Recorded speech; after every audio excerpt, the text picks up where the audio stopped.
Hi, Mr. Malloy. Hi, Diana. So, can you give us a short intro about who you are here?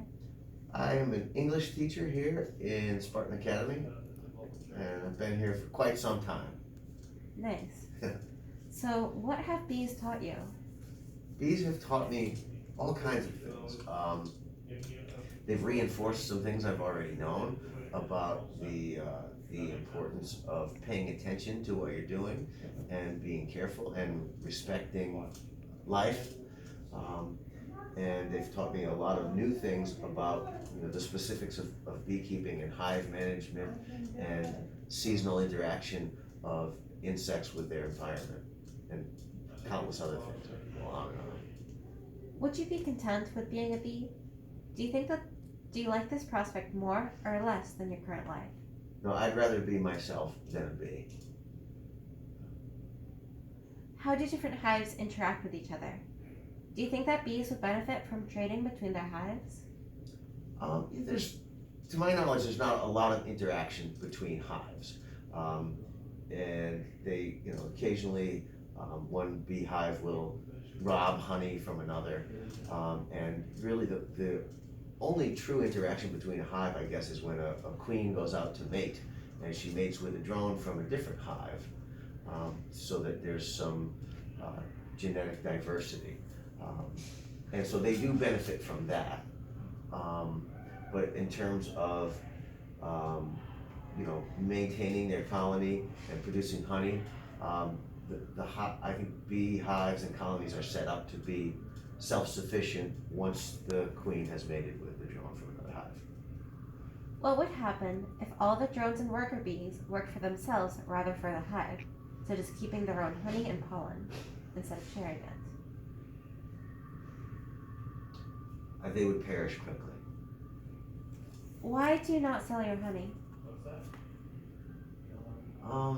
Well, a few reasons. Part of it is really due to COVID-19 and not having the ability to sell it or to really eat any food or interact directly in the school. And we weren't really sure the first couple honey crops we had. We didn't know what to expect, so we couldn't really plan for it. And so there are some bureaucratic and legal hoops to jump through in order to be able to sell it. Plus, we like the idea of giving it away to people who have helped us with the program. And the first couple times once we've done that, we've depleted the supply. If we're hoping that we can sell it someday, but we would do it we would put all that money back into the program to buy new supplies and food and pest treatments and various things, just to kind of defray the costs to the school's budget. Has the rise of faux honey helped or harmed smaller honey producers? I can't think that it's helped them at all, although I guess, and I haven't really studied it, but perhaps it's helped small honey producers in the way that people might be reluctant to buy big label honey at the store at the risk of it being adulterated and not genuine. And for example, if I were to buy honey from somewhere, I would probably go to a local farm stand because I would trust it more than something from some large conglomerate, food company. Do you have any questions for me?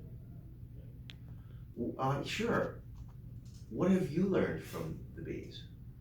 Well, I think one thing that I've learned from bees is how important it is to work with each other and to understand each other. Because, in order for anything to be done in the hive, you need a lot of bees. And part of the reason is that as individual bees, they can't really do much. They're just sort of bumbling, cute little fuzzy creatures. But if the bees work together, they can do a lot. Absolutely. The time that I got stung, that was sort of annoying. But if a bunch of bees all came at my arm, I'd be pretty scared, and I'd hurt a lot. That's right. Power in numbers. Yeah. Nice. Do you see yourself being a beekeeper on your own later on in your life? Well, I think it would definitely be a very fun hobby. especially how nice it is to, like, you know, care for creatures and care for the environment. Nice. All right, well, thanks for coming in here. You're welcome. It's been fun. And thank you, Jackie. Yep. Thank you for filming, Jackie.